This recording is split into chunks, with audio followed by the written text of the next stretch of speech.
Bonjour à toutes et à tous et bienvenue dans ce webinaire Opérationnaliser l'IA Frugale dans votre organisation. Je vais projeter mon écran, on va attendre encore 30 petites secondes pour démarrer, mais après on ne va pas non plus trop tarder pour démarrer, étant donné qu'on est 1 heure ensemble et que on connaît le webinaire, 1 heure ça passe très vite.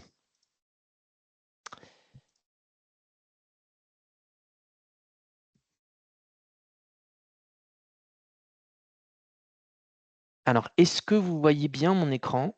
Si quelqu'un peut juste me donner une indication dans le chat et après on va pouvoir commencer. Ok, merci. Alors, petite règle pour les participants, ce webinaire est enregistré, donc après vous allez recevoir un email avec le replay et on va voir les supports de présentation qu'on pourra intégrer dedans. Vous ne pouvez pas ouvrir vos caméras, vos micros pour qu'on puisse défiler sur le webinaire et les présentations. Et à la fin, il y aura une session de questions-réponses. Donc, vous pouvez poser vos questions dans l'onglet Q&R, qui est normalement en haut de votre bandeau Teams. Il y a un onglet Q&R. Donc, n'hésitez pas à poser vos questions et comme ça, on va récolter toutes les questions. On y répondra à la fin de ce webinaire. Donc, notre webinaire, comme j'ai indiqué en introduction pour ceux qui viennent nous rejoindre, opérationnaliser l'IA Frugale dans votre organisation. Il y aura 3 séquences au total. Hop là, pardon, je fais un petit réglage. 3 séquences au total. Donc, une première séquence qui va être par Juliette Fropier, chef de projet IA à l'Ecolab, au Commissariat général du développement durable et au ministère Territoire et Écologie.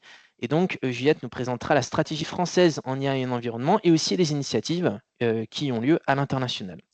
Deuxième séquence, ça sera moi-même, Pierre Monger, directeur de programme au Hub France IA, avec une introduction au référentiel général pour l'IA frugale.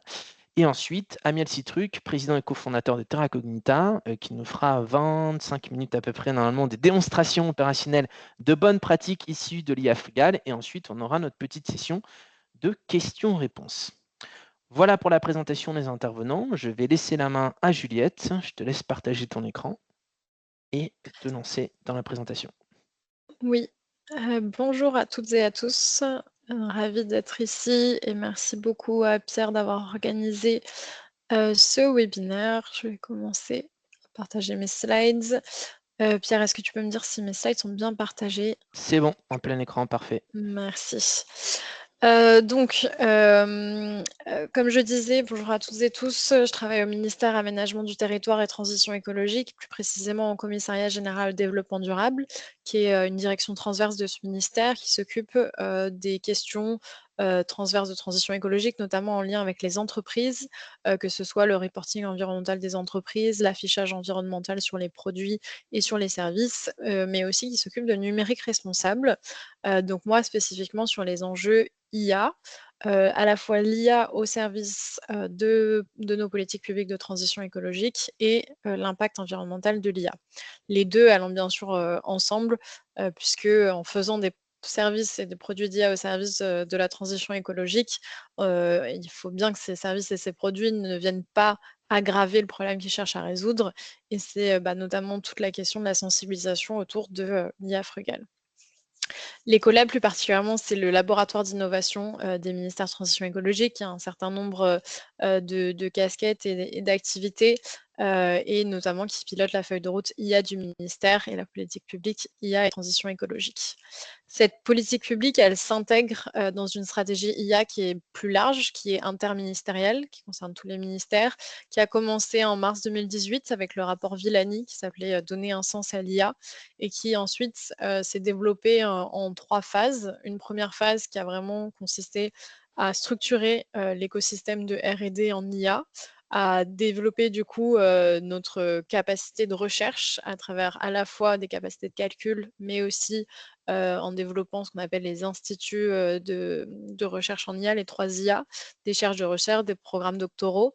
La phase 2, une fois qu'on avait construit, on va dire, cette position en recherche en IA, on a voulu s'attaquer au fait de diffuser l'IA dans l'économie, notamment du coup à travers le plan France 2030. Et tout ce qu'on fait bien sûr au niveau national se coordonne aussi au niveau européen et international avec les programmes Horizon Europe ou avec le partenariat mondial pour l'IA géré maintenant au sein de l'OCDE. En vous donnant j'en profite pour vous donner une petite actualité. Dans cette stratégie nationale IA, on déploie un certain nombre de dispositifs et l'un d'entre eux qui a été tout récemment annoncé, se nomme Pionnier de l'IA. C'est un appel à projet France 2030 qui vise à soutenir des projets de R&D à fort potentiel de rupture technologique, sur des secteurs, stratégiques. Il y en a plusieurs, il y en a 4 qui sont identifiés. La transition écologique fait partie, de ces secteurs, stratégiques. On encourage, dans le cadre de cet appel à projets, des partenariats entre laboratoires de recherche et start-up. Et ce qui est particulièrement intéressant, c'est que cet appel à projets est organisé en 3 phases, avec des sélections, progressives pour accéder aux financements les plus élevés et des réponses qui sont données très, très, rapidement, du coup par les opérateurs de cet appel à projets que sont, BPI France et l'agence de programme numérique, l'INRIA. Donc voilà, c'est pour vous, peut-être, quelque chose à regarder, notamment donc dans les domaines de transition écologique et on ne s'affranchit pas bien sûr d'un suivi de la performance environnementale, de ces projets IA. Plus précisément du coup, maintenant que j'ai dressé le cadre IA, pour l'interministériel, pour, le gouvernement, ce que le ministère de l'aménagement du territoire et de la transition écologique a sa propre feuille de route, numérique et IA.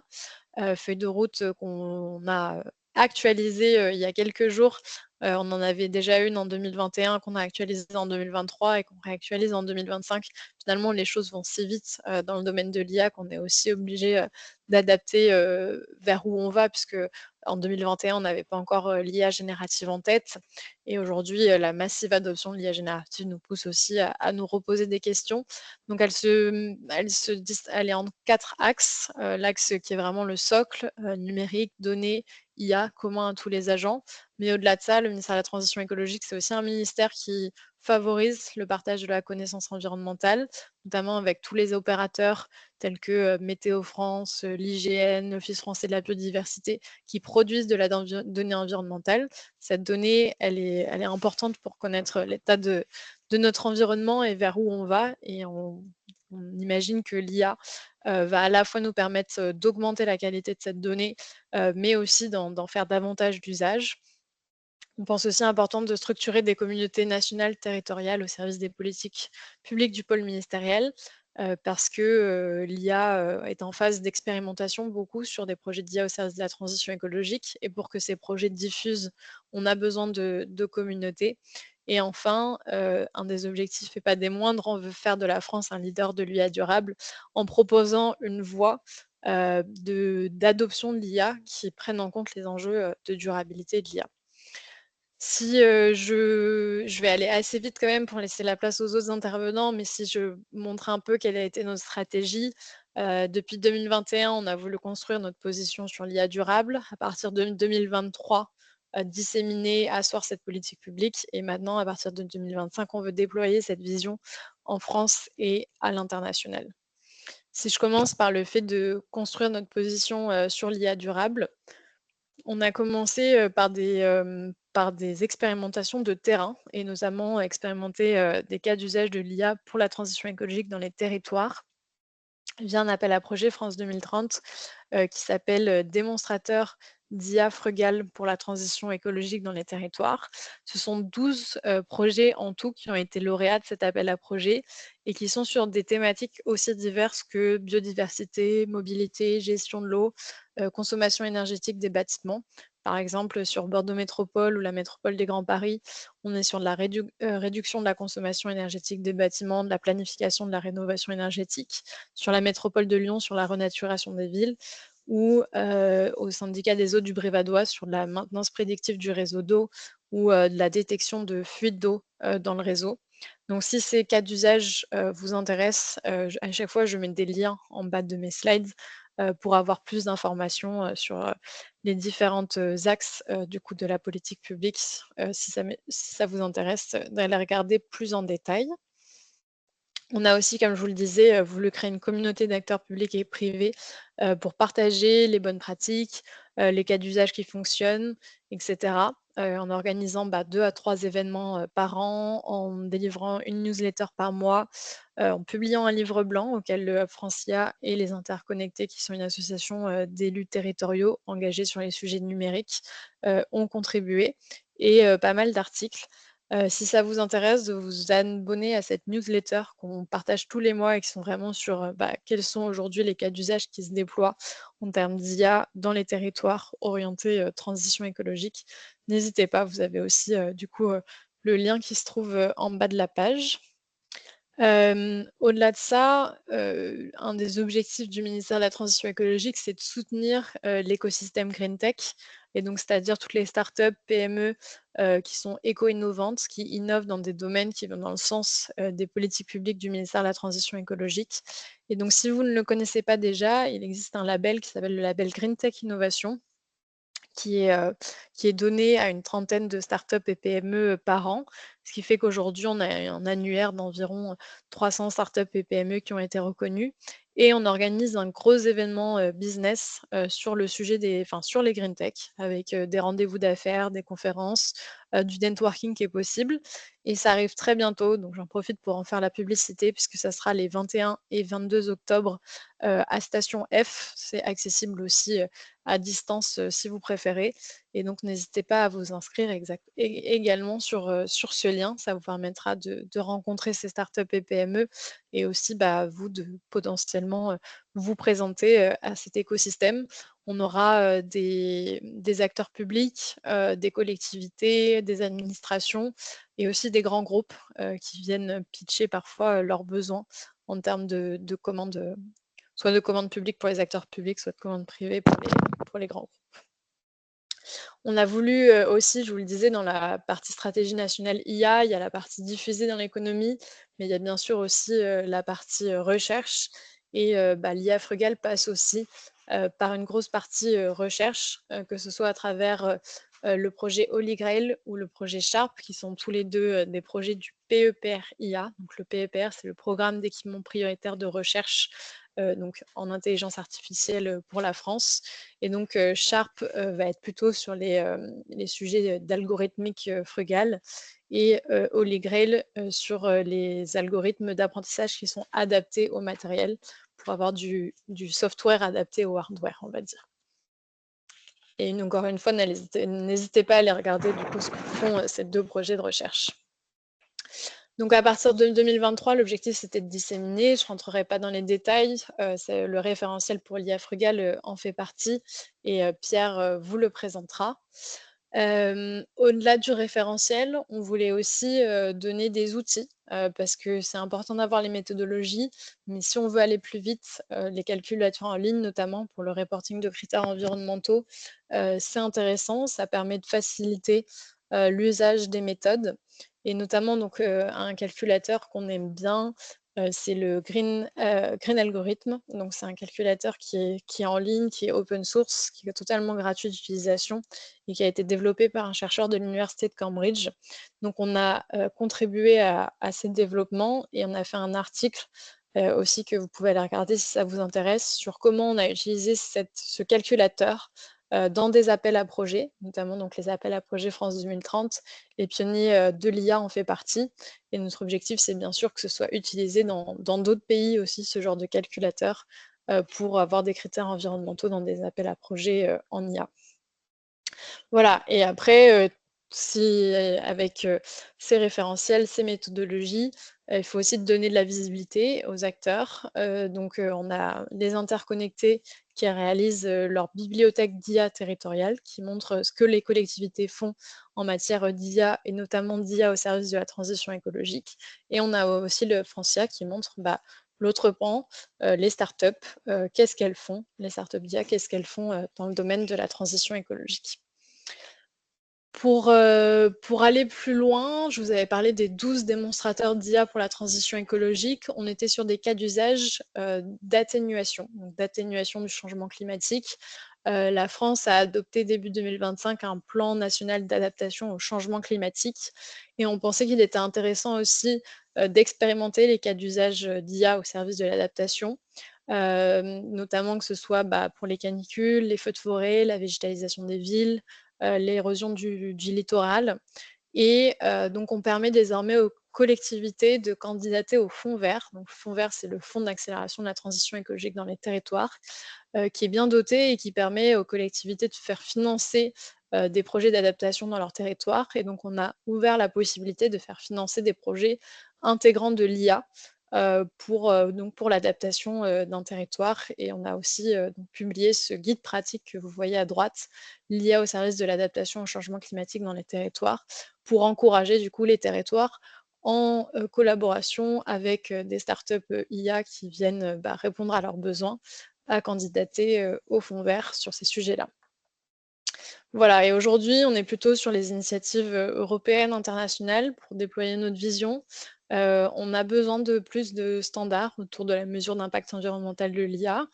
Le référentiel qu'on va vous présenter était un début de standard, mais on ne pourra pas avoir le standard franco-français si on veut réellement que tous les acteurs de l'IA se saisissent d'un tel standard.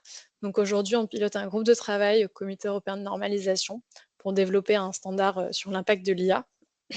Il s'appuie sur l'article 40 du règlement IA qui demande des livrables sur l'amélioration des performances des systèmes d'IA en matière de ressources et sur le développement économe en énergie de modèles d'IA à usage général. Et donc, on propose des lignes directrices sur le calcul d'impact environnemental direct et indirect de l'IA, sur la communication et le reporting de l'impact environnemental de l'IA et sur la réduction avec des bonnes pratiques.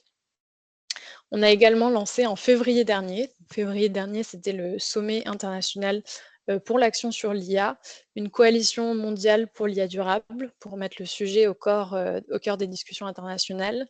Et donc, en fait, cette coalition, elle est partie du fait que quand on a monté la verticale environnement du sommet IA, on a rencontré un certain nombre d'acteurs qui avaient envie de travailler sur ces sujets-là ou qui travaillaient déjà dessus sans forcément être connectés avec les autres acteurs à d'autres niveaux de la chaîne de valeur de l'IA, ou alors avec les spécialistes environnement et les spécialistes IA n'étaient pas forcément connectés. Et donc on a lancé cette coalition qui est une communauté mondiale de parties prenantes qui veulent contribuer aux initiatives visant à aligner le développement de l'IA avec les objectifs mondiaux de développement durable. On a aujourd'hui plus de 200 membres, 14 pays soutiens et 7 organisations internationales aussi qui contribuent à l'animation de cette coalition. Et les prochaines étapes qui sont devant nous, c'est notamment l'Assemblée environnementale des Nations Unies, le sommet pour l'impact de l'IA qui aura lieu en Inde et qui est la suite du sommet français, qui aura lieu en février 2026. Voilà, j'ai dit beaucoup de choses. Si vous avez des questions, n'hésitez vraiment pas à les mettre dans le chat. Je terminerai juste, Pierre va enchaîner sur la présentation du référentiel général pour l'IA frugale. On sait que ce référentiel est assez long, c'est un document qui fait une centaine de pages. On a voulu du coup publier récemment un kit d'engagement pour une IA frugale au sein d'une organisation, qui est un kit qui va être beaucoup plus court, qui fait moins de 10 pages, qui contient 15 bonnes pratiques autour du matériel, du logiciel, des données, de l'évaluation de la communication et de la gestion de projet, qui peuvent être le début d'une réflexion au sein d'une organisation sur comment on peut mettre en place une IA frugale dans cette organisation. À savoir qu'on va bientôt aussi publier un guide pratique pour l'achat responsable de solutions d'IA, principalement adressé aux acheteurs publics, donc de la sphère administration, sur les questions à se poser lorsqu'on fait du sourcing de solutions IA, ou sur des critères environnementaux qui peuvent être mis dans les marchés publics, mais ça sera aussi potentiellement un guide qui pourra vous être utile. Je m'arrête là et je vais laisser du coup la parole à Pierre. Merci beaucoup Juliette. Donc je partage mon écran sur la deuxième séquence. Et le temps que ça partage, hop là. Le temps que ça partage, petit rappel, n'hésitez pas à poser vos questions dans l'onglet Q&A de Teams. On regardera ça en fin de session. Si jamais on n'a pas le temps, eh bien, posez quand même vos questions parce qu'on pourra, dans l'email de follow-up que je vais vous envoyer après le webinaire, on prendra le temps après coup avec les speakers de pouvoir apporter des réponses et vous aurez tout ça dans le document, sachant aussi que les présentations seront partagées au format PDF, donc vous aurez les liens cliquables. Mais Juliette aussi, n'hésite pas à extraire quelques liens comme le kit IA Frugal ou autre que tu as partagé dans tes présentations, les extraire, les mettre dans le chat, comme ça les participants peuvent jeter un petit coup d'œil. Alors moi, je vais vous présenter tout simplement le référentiel général pour l'IA frugale, comme l'a indiqué Juliette. Ça fait une bonne transition avec la partie d'Amienne par la suite. Alors, c'est un projet, tout d'abord, qui a été initié en janvier 2024 et qui a conduit à la publication du référentiel fin juin 2024. Ce projet il a rassemblé plus d'une centaine d'experts de différentes organisations. Il y avait des fournisseurs IA comme des startups IA, mais aussi des grandes entreprises, des organisations publiques. Il y avait également des associations, des centres de recherche, des universités. Donc, c'était très diversifié. Et c'est un projet qui a été lancé à l'initiative de l'AFNOR, parce que c'est une AFNOR Spec, et de l'Ecolab. Pourquoi? Eh bien, 3 constats qui étaient partagés par le ministère de la Transition écologique à l'époque. Les entreprises qui conçoivent et utilisent de l'IA ne communiquent pas ou peu sur ce sujet. Alors, quand on parle de ce sujet, c'est bien sûr le sujet de l'IA frugale. Deuxièmement, il n'existait pas à l'époque de cadre de référence reconnu permettant aux acteurs du numérique de communiquer sur le caractère frugal de leur modèle d'IA. Tout simplement, il n'y avait pas une définition commune et un consensus commun autour de la définition de l'IA frugale. Et les mesures d'impact environnemental qui sont faites étaient difficilement comparables, car elles n'étaient pas sur le même périmètre exactement. Donc ça, c'est fort de ce constat. 3 objectifs ont été fixés et qui ont donné lieu à ces travaux. Outiller les acteurs économiques dans le cadre d'appels à projets, notamment les appels à projets publics qui peuvent intégrer sur l'IA un critère de notation sur la frugalité. Maintenant, il y avait une référence sur laquelle se rattacher pour les acteurs économiques. Proposer un premier consensus national sur l'IA frugale et on peut même le dire européen, international, puisqu'on était en France les premiers à faire un référentiel sur l'IA frugale et disposer d'un premier cadre de référence apporté au niveau international. Donc ça rebondit avec ce qu'a introduit précédemment Juliette au niveau européen. Pour organiser tous ces travaux, il y a 3 groupes de travail qui ont été construits. Le premier groupe de travail et qui avait pour but de définir la terminologie, les modalités de reporting et de communication associées autour de l'IA frugale. C'est notamment ce groupe de travail qui a posé la définition de l'IA frugale. Le groupe de travail numéro 2, lui, son travail, c'était de définir les indicateurs et les méthodes de calcul pour évaluer l'impact environnemental de l'IA. Et le groupe de travail numéro 3 était pour partager des bonnes pratiques très opérationnelles, forcément, très concrètes, pour limiter les impacts environnementaux de l'IA tout au long de son cycle de vie. Ces groupes de travail 1, 2, 3, eh bien, c'est l'ordre des chapitres dans le référentiel, qui sont les chapitres 1, 2, 3, donc c'est facile de s'y retrouver.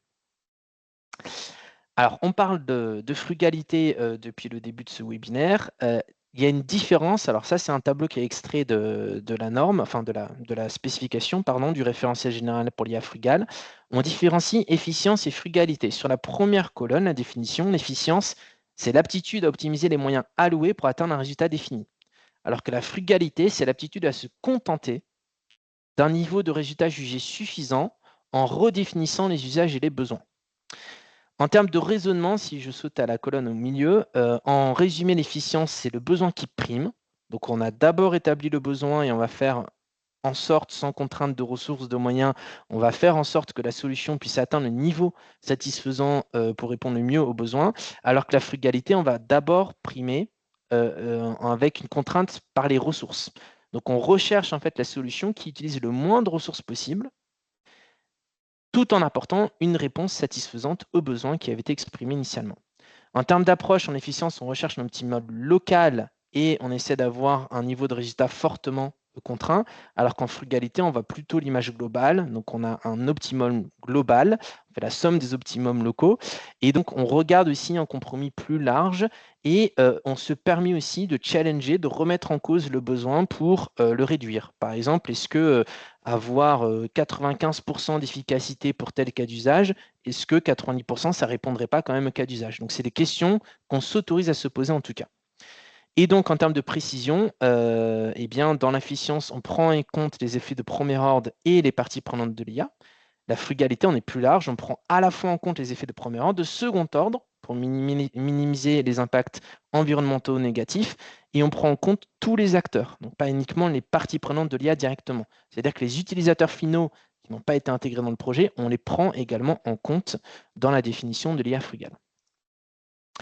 Autre image issue du référentiel, là vous avez la définition de l'IA frugale. Donc un service d'IA frugale, sur les blocs à gauche, je ne vais pas tout lire pour respecter le timing, mais c'est notamment réaliser une évaluation environnementale du système d'IA, c'est mettre en œuvre des bonnes pratiques qu'on va présenter par la suite.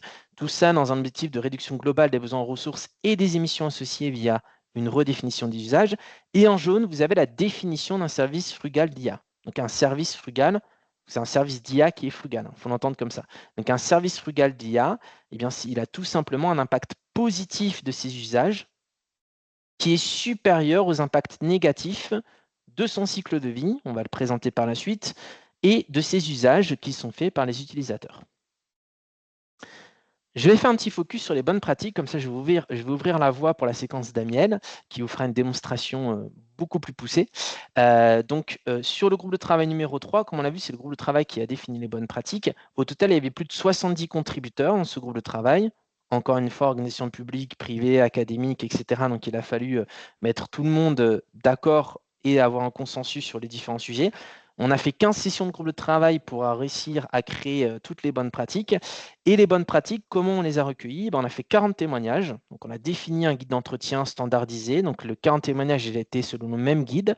40 témoignages dans les organisations publiques et privées, notamment en entreprise. Vous faites de l'IA frugale, grande entreprise, petite entreprise, très bien. Quelles sont vos bonnes pratiques? Donc, on a recueilli tout ça. Et on a fait une revue bibliographique pour voir dans l'état de l'art ce qui existait aussi dans les articles, dans les différentes études, s'il existait des bonnes pratiques qui pouvaient aussi nous alimenter. Au total, ça fait 129 bonnes pratiques qui ont été extraites et on est tombé sur 31 bonnes pratiques synthétisées dans le référentiel. Pourquoi on passe de 129 à 31? Dans les témoignages, il y en a plusieurs qui ont eu la bonne bonne idée identique. Donc, il y avait des doublons, il y a des bonnes pratiques qu'on a fusionnées, qu'on a synthétisées, et il y a des bonnes pratiques qui, en apparence, étaient des bonnes pratiques, mais qui n'étaient pas en fait des bonnes pratiques, tout simplement. Donc, on les a écartées. À savoir aussi, petite précision, que la revue bibliographique, ça nous a permis de détecter que 6-7 bonnes pratiques. Donc, comme quoi l'état de l'art sur les frugales était très pauvre début 2024, et la très grande majorité des bonnes pratiques sont issues des témoignages. Et donc, ce que vous retrouvez dans le référentiel général pour l'IA frugale, donc le chapitre 3 sur les bonnes pratiques, une approche méthodologique adoptée par le groupe de travail. Donc, une approche méthodologique, c'est qu'on a créé une fiche, un modèle de fiche pour chaque bonne pratique. Donc, pour chaque bonne pratique, vous pouvez rapidement les comparer de 1 à 31. Elles ont tout le temps le même format et donc, ça permet de naviguer plus facilement. Un tableau synthétique des bonnes pratiques par étape du cycle de vie de domaine, je vais vous expliquer ça par la suite. Le top 5 des bonnes pratiques avec le gain en frugalité, puisque pour chaque bonne pratique, on a dit quel est le gain en frugalité si je mets en œuvre cette bonne pratique et quel est l'effort de mise en œuvre, tout simplement d'implémentation de cette bonne pratique. Donc le top 5 des bonnes pratiques en gain en frugalité, le top 5 des plus faciles à mettre en œuvre et le top 5 des bonnes pratiques les plus populaires parmi les experts. Les experts, ce sont les experts du groupe de travail qui ont partagé leurs 3 coups de cœur et en faisant la moyenne pondérée, on arrive au top 5 des bonnes pratiques les plus populaires. Et un tableau de répartition des bonnes pratiques selon leurs gains et l'effort de mise en œuvre. Ça ne vous parle peut-être pas tout ça, mais dans 2 slides, tout ça, ça sera plus clair pour vous. Et donc, toutes ces 31 bonnes pratiques sont présentes aussi en annexe avec chacune de leurs fiches. On retrouve le gain frugalité, l'effort de mise en œuvre, comme j'expliquais, mais la description de la bonne pratique et surtout les modalités de mise en œuvre. Comment je dois mettre en œuvre, quelles sont les bonnes pratiques, les bonnes actions à respecter pour mettre en œuvre cette bonne pratique, car on les voulait très opérationnelles. Alors ça, c'est le tableau où ça vous permet de comparer les bonnes pratiques, qui sont numérotées de 0 à 31, avec en ordonnée, plus je vais vers le haut, plus j'ai un gain en frugalité élevé, et en abscisse, plus je vais vers la droite, plus c'est simple à mettre en œuvre côté bonnes pratiques. Et donc, quand vous regardez le cadran en haut à droite, ce sont les bonnes pratiques les plus simples à mettre en œuvre avec un gain en frugalité parmi le top 10. Et donc, la recommandation, c'est de commencer par la partie supérieure droite du tableau et de descendre en diagonale vers la gauche pour aller sur celles qui sont les plus compliquées à mettre en œuvre et avec un gain plus modéré. Dernière slide de mon côté, pendant que je parle, avant que je parle sur cette slide, ScanMe, si vous flashez le QR code, vous aurez accès au référentiel sur le site de l'AFNOR. Je vous remettrai le lien dans le chat, pas de souci. Version française-anglaise, très important, qui est disponible. Et donc le tableau à gauche, c'est aussi un tableau qui est issu du référentiel parce que les bonnes pratiques, en fait, elles ont été classifiées sur 2 axes. Le premier axe, c'est les étapes du cycle de vie.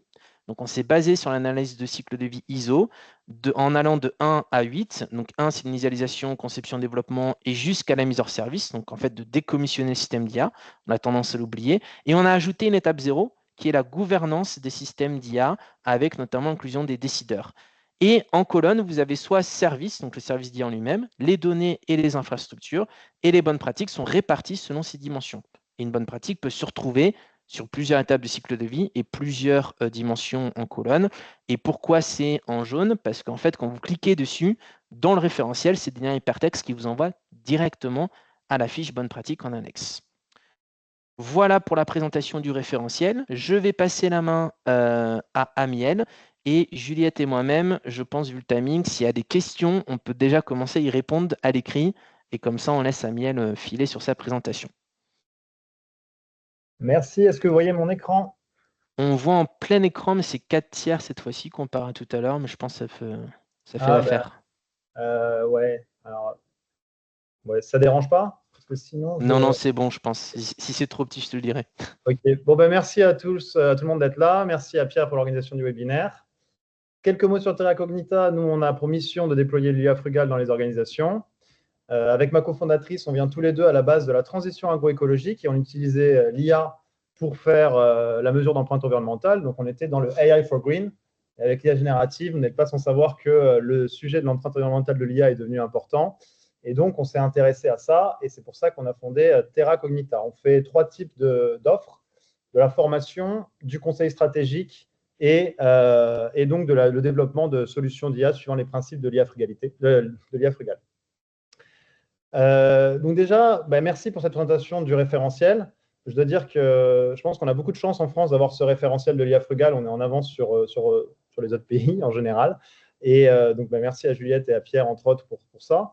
Nous, on a considéré, pour l'opérationnaliser au mieux, qu'il y avait un certain nombre de choses à définir, pas à préciser, mais des choses à construire en plus pour le faire l'opérationnaliser de la meilleure des façons. D'abord, pour pouvoir définir précisément le périmètre d'intervention, il y a un certain nombre de bonnes pratiques, elles s'appliquent à différents moments, et donc on a voulu pouvoir bien cerner ça. L'orchestration de ces bonnes pratiques, elles peuvent aller ensemble ou non, en tout cas, elles peuvent être plus ou moins bien orchestrées. La répétabilité aussi de ces méthodes, quand on a une équipe, on veut pouvoir le faire de manière répétable avec le plus d'outillage possible, ce qui est un des autres enjeux qu'on a identifié. L'explicitation, donc il y a beaucoup de détails, mais il y a aussi des bonnes pratiques qui sont expliquées de manière assez high level. On a considéré qu'il fallait justement pouvoir pousser en explicitant comment on fait concrètement dans une situation particulière. Et l'actualisation, donc le référentiel a vocation à pouvoir être actualisé. Maintenant, on sait que le paysage de l'IA avance très vite, et donc on veut se donner la possibilité, en restant dans les principes du référentiel, de développer de nouvelles façons de faire. Assez naturellement, on s'est dit que pour pouvoir répondre à ces enjeux, on devait construire des outils méthodologiques qui intègrent les bonnes pratiques de manière cohérente et suivant ce que je viens de dire. Et donc, on a 2 outils en particulier, le diagnostic Data IA Frugal et le SIDS Framework que je vais vous présenter. Ils sont de nature très différente. Le diagnostic Data IA Frugal, c'est une adaptation du diagnostic Data IA, qui est un mécanisme que vous connaissez peut-être, qui est proposé par la BPI et qui permet à des entreprises de construire des roadmaps IA. Nous, ce qu'on a fait, c'est qu'on a adapté une méthodologie pour qu'elle intègre les principes de la frugalité. On l'a montré à la BPI, qui l'a validé et qui s'est montré très intéressé par l'approche en général. D'ailleurs, on est en discussion pour essayer d'étendre ça. Et donc, c'est l'adaptation d'un mécanisme existant. Et donc, ça, c'est plutôt pour intégrer les bonnes pratiques en amont des projets, sur l'analyse critique du besoin, le challenge du besoin, etc. Le deuxième outil méthodologique qu'on a construit, c'est le SIDS Framework, qui lui, ça vient de SIDS, de Sustainable Energy Aware Efficient Design of AI Systems, évidemment un acronyme qui a été trouvé par un LLM, qui a vocation à entrer dans la phase où on a décidé qu'on allait faire de l'IA. Maintenant, on veut avoir l'empreinte environnementale minimale, et donc on entre dans la démarche d'efficience qui, comme on l'a vu tout à l'heure, n'est qu'une petite partie, qui n'est pas la frugalité en tant que telle, mais qui en est une petite partie. Donc, je commence par le diagnostic Data IA Frugal, dont l'objectif est donc de créer une roadmap IA qui correspond aux besoins des entreprises en intégrant les principes de la frugalité. Il faut se dire que le Diag Data IA de base n'est pas dans une démarche de frugalité. On est dans une démarche où on va proactivement aller chercher des projets IA, ce qui est un peu l'inverse de la démarche frugale, où on va d'abord partir du besoin et challenger le plus possible le besoin en technologies qui sont avec une empreinte environnementale forte, comme l'IA.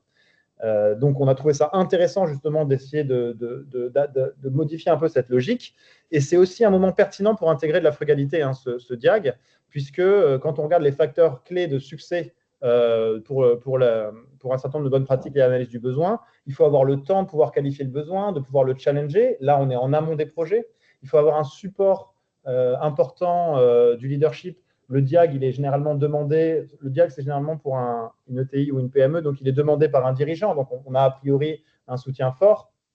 On a la possibilité aussi, et c'est ce qu'on fait au début de ce diag, d'introduire de la sensibilisation, ce qui correspond à une bonne pratique. Donc, c'est un moment qui est important et intéressant pour pouvoir permettre aux entreprises d'entrer dans une démarche d'IA frugale. Les bonnes pratiques, du référentiel sont séparées, sont divisées en 7 thématiques. Dans le cadre du diag data IA frugal, on va introduire 4 de ces thématiques. Donc, celles qui sont liées à l'analyse du besoin, à l'outillage de la mesure de l'impact environnemental, à la gestion des compétences et l'acculturation à l'IA frugal et à la mise en place d'une gouvernance pour questionner la frugalité. Plus précisément, on voit qu'on introduit dans le cadre du diag data IA frugal 2 bonnes pratiques qui sont liées aux besoins et qui sont probablement parmi les plus importantes. 2 bonnes pratiques qui sont liées à la gouvernance et à l'intégration de la frugalité à tout moment du cycle de vie des projets. Et une pratique qui est liée à la sensibilisation et une pratique qui est liée à à l'estimation de la consommation du modèle a priori.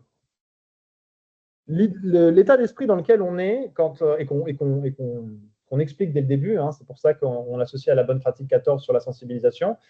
L'état d'esprit dans lequel on est, c'est celle de cet iceberg où on va être critique et on va qualifier le plus possible la pertinence de l'IA pour répondre à un besoin. Ce qu'on observe souvent dans beaucoup d'entreprises, c'est une forme de FOMO avec l'idée qu'il faut absolument faire de l'IA générative pour gagner en productivité, pour ne pas être distancé par les concurrents, etc. Quand on creuse ce raisonnement, on peut assez souvent se rendre compte qu'il n'y a pas nécessairement besoin d'IA générative. Une IA classique, du machine learning classique, tabulaire, ou en tout cas des approches plus communes qui font partie de l'IA mais qui ne sont pas génératives, peuvent suffire. Et elles ont généralement des empreintes environnementales qui sont plus faibles. Parfois, on creuse encore un peu plus et on se rend compte qu'il n'y a même pas besoin d'IA. Une simple automatisation, règle basée sur du if-else peut suffire. Et enfin, parfois, en creusant suffisamment, on se rend compte que la demande d'une IA générative, c'était plutôt le symptôme d'un problème plus profond, qui est un problème du UX, de process, de communication. Donc, c'est vraiment cet état d'esprit qu'on essaie d'introduire quand on fait le diag data IA et aller creuser à tout moment l'expression du besoin qui va nous être formulée et l'expression de la solution IA qui va nous être formulée. Alors, comme je l'ai dit, nous, on cherche à outiller et donc on a construit une approche avec un certain nombre d'outils et une approche qui est systémique et qui s'inspire en gros d'outils de recherche utilisateurs qui viennent du design systémique, qui est une école de design. Donc, on a travaillé avec des UX designers là-dessus, qui vise à regarder au-delà de l'utilisateur tout l'environnement au sens large qui l'entoure. Quand on voit les principes de cette école, on a le premier qui est centré sur l'humain et sur la planète. C'est une approche qui a été utilisée dans un certain nombre de cas qui sont notamment liés à des cas où on est dans un cas de ressources limitées. On a trouvé que c'était pertinent. En tout cas, ça nous a permis d'avoir un certain nombre d'outils d'analyse critique du besoin qui nous sont extrêmement utiles. Bon, je ne vais pas m'attarder là-dessus parce que ce n'est pas le plus important, on pourrait y revenir si on veut, mais ça, c'est un exemple d'une Actant Map qui est un des outils où on voit bien qu'on essaie d'avoir une démarche assez générale pour identifier tous les éléments qui sont actants, impactés, etc.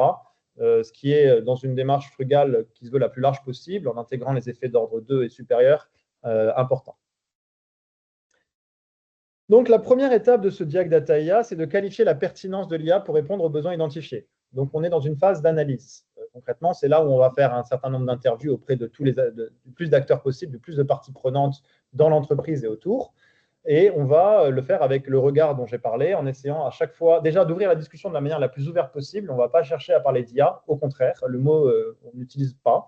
On va chercher à essayer de comprendre quels sont les besoins. Et ensuite, quand des solutions sont proposées, on va les critiquer, mais c'est plutôt, on va avoir un regard critique, mais c'est plutôt dans la seconde partie que ça intervient. Cette analyse des besoins, elle est contextualisée par d'autres éléments analytiques que sont l'analyse du contexte data. Donc, on va aller regarder quelles sont les infrastructures de données, quelles sont les collectes de données de l'entreprise, la qualité de ces données dans une certaine mesure, la maturité technologique. On va regarder la gouvernance. Est-ce qu'il y a déjà une réflexion sur la frugalité? Est-ce qu'il y a une intégration voilà, est-ce qu'il y a une vraie considération RSE dans la gouvernance? Quels sont les process et les interactions entre les équipes, etc. Et puis aussi, on va apporter notre expertise, qui est celle d'être un expert des technologies de l'IA et de la data, qui va permettre là aussi de faire partie du contexte de cette analyse critique des besoins métiers. Voilà, il y a plusieurs étapes qui sont présentées là-dessus, mais ça, je ne m'y attarde pas.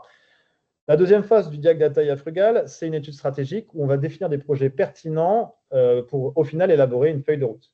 Et donc là, on introduit également un certain nombre de différences par rapport au Diag Data IA tel qu'il est formulé, parce qu'on va chercher à nouveau à identifier donc, des projets potentiels, donc avec des besoins qui sont prioritaires, par rapport à des besoins qui sont prioritaires, toujours avec le même regard. Et surtout, pour ces projets qu'on a identifiés, on va rajouter une étape de ce qu'on appelle circonscription du besoin pour la préfaisabilité, c'est-à-dire qu'on va chercher, en reprenant en l'occurrence des questionnements qui sont directement suggérés dans le référentiel, on va chercher à comprendre quel est le besoin minimal, le besoin suffisant, qu'il suffit de résoudre, le besoin auquel il suffit de répondre pour pouvoir avoir quelque chose de suffisant pour l'entreprise. En se disant, par exemple, OK, donc on a estimé qu'il y avait ce besoin-là, mais est-ce que ça peut être fait en asynchrone? Quel cas, ça pourrait être plus économe. Est-ce que ça peut être fait de manière dégradée dans certaines circonstances, etc. Et donc, on arrive sur ce besoin minimum qui nous permet de faire la préfaisabilité suivant différentes dimensions, comme prévu par le Diag Data IA, la technique, une préfaisabilité technique, financière et organisationnelle. Et nous, on intègre la dimension environnementale. Et dans un certain nombre de cas, autant que possible, on intègre une évaluation a priori de l'empreinte environnementale. Je pourrais revenir ensuite sur quand est-ce que c'est possible. Et à partir de là, on fait une feuille de route classique avec une identification des projets prioritaires, des interdépendances entre eux et le calendrier qui permet d'articuler cette feuille de route. Donc maintenant que j'ai un peu parlé de théorie, je vais vous montrer quelques exemples avec un Diag Data IA Frugal qu'on a mené auprès d'une entreprise qui gère le transport de véhicules et qui pour cela coordonne une flotte de conducteurs indépendants. Donc un grand enjeu concrètement, son métier, c'est d'avoir un certain nombre de missions chaque jour, un certain nombre d'agents qui peuvent transporter ces véhicules et qui donc doit faire un dispatch qui est pertinent. Quand on a commencé à parler avec les parties prenantes de l'entreprise, on a eu l'expression d'un certain nombre de besoins qu'on a fait passer au travers du tamis dont j'ai parlé. Donc le premier et l'un des plus importants, ça a été le fait que le dispatch des missions aux agents actuellement est fait par un opérateur. C'est un humain qui regarde quelles sont les missions et qui va dire tel agent, il peut prendre un véhicule qui va de Paris à Marseille et puis ensuite de Marseille à Aix. Voilà, c'est optimisé puisqu'il y a ces deux missions, l'un le point de départ et le point d'arrivée de l'autre. Le fait que ce soit un opérateur qui le fasse, ça prend du temps humain et c'est aussi sous-optimal dans l'absolu. La solution IA au sens large qui est proposée, c'est un algorithme de préconstruction de l'eau de mission à attribuer aux agents pour optimiser la distance totale parcourue. Donc typiquement, essayer d'identifier les missions qui ont une certaine forme de compatibilité pour que le dispatch soit le plus optimal possible. On a fait une estimation de l'empreinte, en l'occurrence qualitative, parce que j'expliquerai pourquoi ensuite si vous souhaitez, mais on a fait une estimation qualitative en se disant qu'on était sur une classe d'algorithmes qui s'appelle des algorithmes d'optimisation ou de recherche opérationnelle, qui sont beaucoup plus légers que les algorithmes d'IA générative. Ça tourne en quelques minutes par jour sur une instance d'une configuration moyenne et uniquement sur CPU. Donc en termes d'empreinte environnementale, on est sur quelque chose de très raisonnable par rapport à tout le reste de ce qu'on a dans l'IA. On identifie toujours une alternative quand on est dans la logique frugale. Encore une fois, c'est un raisonnement où on va toujours essayer d'être critique par rapport à ce qui est proposé et de se dire, est-ce qu'il n'y a pas quelque chose de plus simple, de plus frugal? En l'occurrence, la seule alternative qui nous est venue, c'est le statu quo, mais qui pourrait être la solution qu'on identifie au final. En l'occurrence, nous, on considère que c'est un projet qui mérite d'être fait, puisqu'on a un ROI qui est important, étant donné le temps qui est pris à l'opérateur. On a une empreinte estimée qui est limitée, et on a même un gain environnemental associé à la réduction du transport, puisque quand on optimise le transport, on va quand même avoir beaucoup moins de kilomètres qui vont être parcourus. Donc là, on a les voyants qui vont dans la même direction, et ça correspond exactement à ce qu'on souhaite pour l'IA frugale. Mais on a des cas où c'est un peu différent. Donc là, par exemple, on a un autre besoin qui a été exprimé assez vite par l'équipe de direction, notamment, qui nous dit on a l'équipe technique on a besoin très souvent de demander des analyses de données à l'équipe technique. Et donc, cette équipe technique se retrouve confrontée à des requêtes intempestives où elle doit faire de l'extraction de données. Et c'est également des demandes qui sont formulées par les clients. Donc, au final, c'est quand même assez régulier. Et donc, ce qui vient naturellement dans la tête de la direction dans le contexte actuel, c'est de faire un agent conversationnel qui sera connecté à la base de données et qui aurait la capacité de faire, à partir d'une consigne en langage naturel, de dynamiquement réaliser des analyses de données qui pourront être à disposition des équipes internes comme des clients.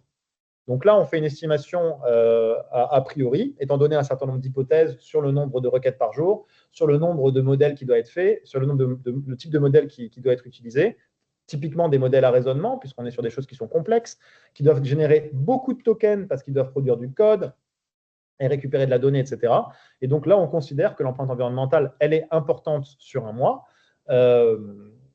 notamment par rapport à l'alternative qui apparaît assez naturellement, qui est assez simple, mais encore une fois, qui n'est pas celle qui est formulée par le client à la base, qui est une solution classique de dashboarding statique, où on peut accéder à des visualisations qui ont été prédéfinies pour chaque utilisateur. Pour l'instant, cette entreprise n'a pas ça, et elle veut directement aller sur un chatbot qui fait des analyses statistiques et des visualisations de manière dynamique. Et donc là, ce qu'on se dit, c'est qu'en réalité, avec une solution de dashboarding classique, on va probablement pouvoir résoudre la plupart des cas. Il y a quand même de la répétabilité dans les cas qui sont demandés. Et donc, si on arrive à réduire 80% des cas avec un dashboarding classique et qu'il reste 20% des cas qui sont toujours des sollicitations intempestives de l'équipe technique, on a quand même une division par 5 de la charge qui est portée sur l'équipe technique. On a évidemment un projet qui est moins coûteux à mettre en place. Et on considère que la bonne décision, c'est de ne pas faire ce projet. Donc, voilà, c'est vraiment typiquement, encore une fois, dans le mindset, l'état d'esprit frugal, réfléchir à une alternative qui ne vient pas spontanément et à la fin, en mettant les choses en face, suggérer d'aller dans cette direction s'il le faut. Troisième exemple, c'est le fait que les agents qui transportent les véhicules, ils doivent signer des documents qui sont papier. Enfin, ils doivent faire signer par la personne qui réceptionne le véhicule des documents qui sont papier. Et ces documents, ils sont ensuite pris en photo et vérifiés par des humains. Donc, c'est un processus qui prend du temps, qui est coûteux, qui peut qui est error-prone, qui peut introduire des erreurs. Et donc, de la même manière, ce qui vient spontanément comme solution, c'est de faire de l'extraction automatisée à partir d'un VLM, un Vision Language Model, et un traitement automatisé pour vérifier la conformité des informations renseignées avec ce qui est attendu. Donc là, on est aussi sur une empreinte estimée qui est importante. Donc là, on est sur une empreinte qualitative parce qu'on est sur un type, le VLM, c'est un peu plus difficile à estimer. Et on estime qu'il y aura beaucoup de demandes. Il y a une centaine actuellement c'est une boîte qui est en croissance. Il y a une centaine de transports de véhicules qui sont faits par jour. Il y a au moins 4 validations à faire par transport. Donc, on est déjà sur des volumes qui sont importants. On peut considérer qualitativement qu'on est sur une empreinte qui est importante.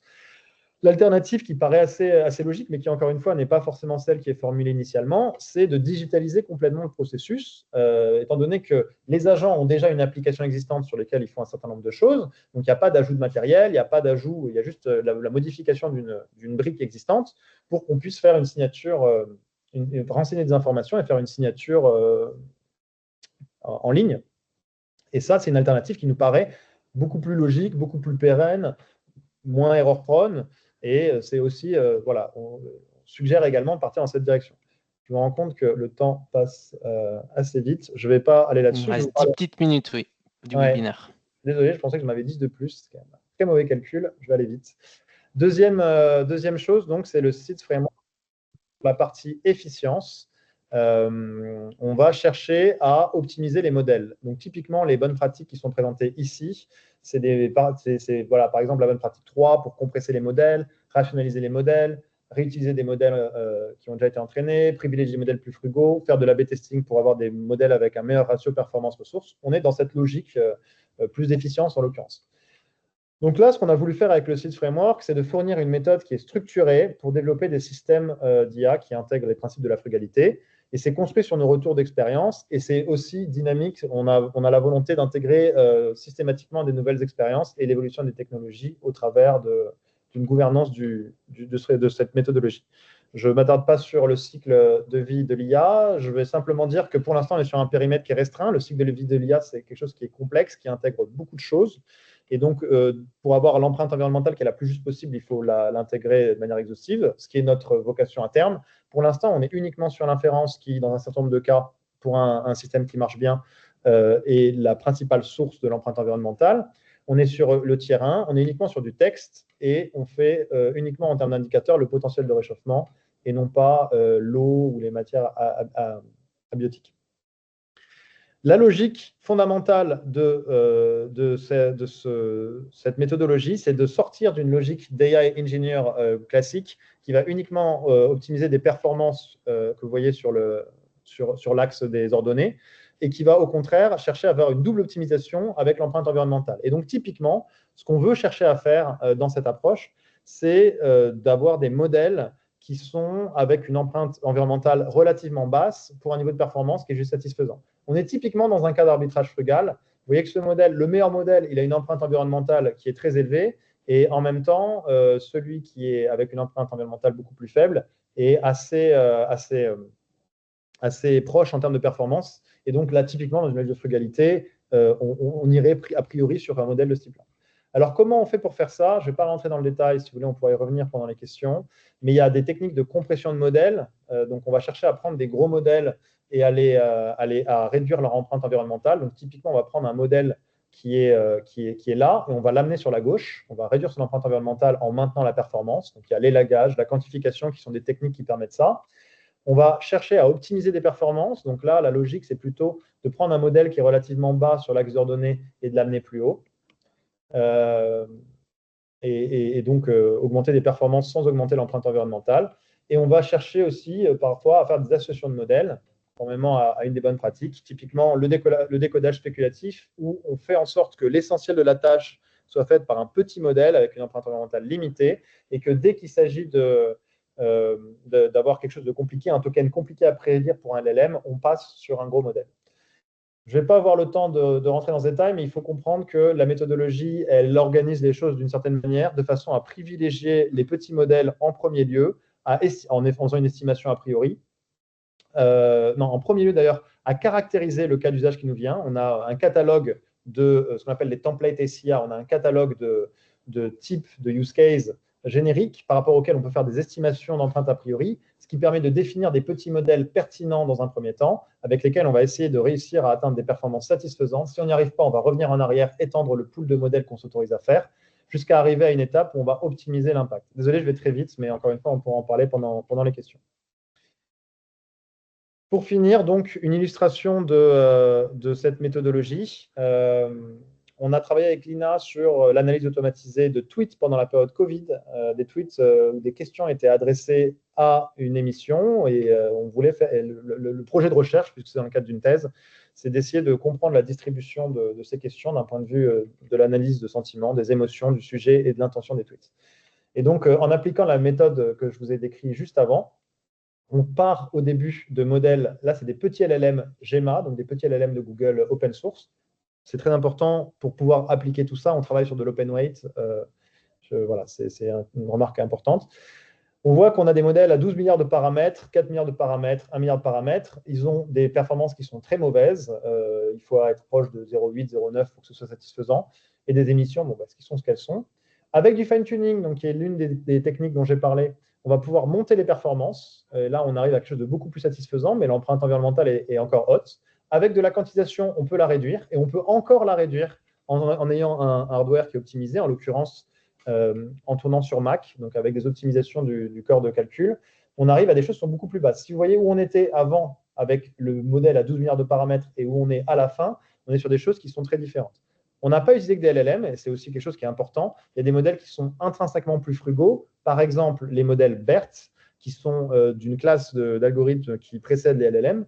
On voit que c'est les carrés. Ils ont des empreintes environnementales qui sont beaucoup plus faibles.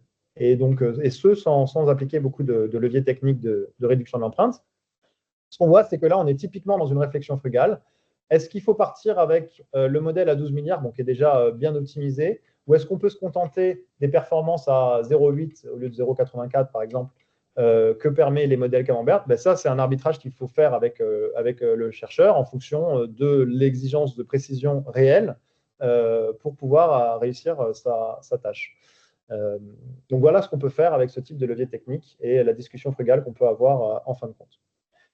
Voilà, c'est fini pour moi. Désolé pour le temps pris. Ouvert aux questions. Merci pour votre attention. Merci Amiel pour la présentation. Alors, il y a des questions qui ont popé, mais on a anticipé. Donc, on a commencé à y répondre avec Juliette dans le chat. Normalement, toutes les questions jusqu'ici sont répondues. En tout cas, il y a un commentaire. Est-ce qu'il y a des questions de dernière minute? Il nous reste 3 petites minutes. Alors, le temps qu'une personne ou deux écrivent des questions, c'est jamais. Pour rappel, j'enverrai un email. Pas aujourd'hui, le temps de mettre le replay en ligne, mais dans l'email, vous aurez les supports de présentation en format PDF. Les liens qu'on a pu partager dans le chat, je les remettrai dans l'email, comme ça vous facilitera la tâche. Vous aurez aussi accès au replay. Et puis après, vous avez le LinkedIn des speakers que vous nous retrouvez en ligne si vous voulez prolonger la discussion. Je vois qu'il n'y a pas de questions, donc je vous propose de tout simplement atterrir, de clôturer. Merci encore une fois à Juliette et à Miel en tant que speaker pour leur intervention, pour la présentation. Merci tout le monde pour votre participation et pour les questions qu'il y a eu qui étaient intéressantes. Et je vois qu'il y a, hop là, je regarde dernière minute, une petite question. Question de Jacques, avez-vous quantifié les impacts de la phase de fine-tuning plus compression et optimisation des modèles? Alors ça, c'est pour Amiel. Et si oui, l'avez-vous comparé par rapport aux gains réalisés grâce à ces techniques? Question extrêmement pertinente et à laquelle je dois répondre à la négative. Évidemment, ça fait partie de nos ambitions de l'intégrer. Ça n'a pas de sens de ne pas l'intégrer, mais pour l'instant, on prend les combats les uns après les autres. On n'est que sur l'inférence. Mais évidemment, plus on va chercher à fine-tuner plein de modèles pour arriver au meilleur à l'inférence, plus il y a un trade-off. Voilà, on a une empreinte aussi inhérente à la phase de développement. C'est très juste et c'est dans la roadmap.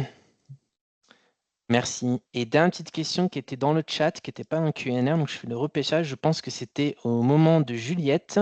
La question, c'est quel lien interaction avec le plan Oser l'IA? Sur tout ce que tu as pu présenter au niveau national, etc.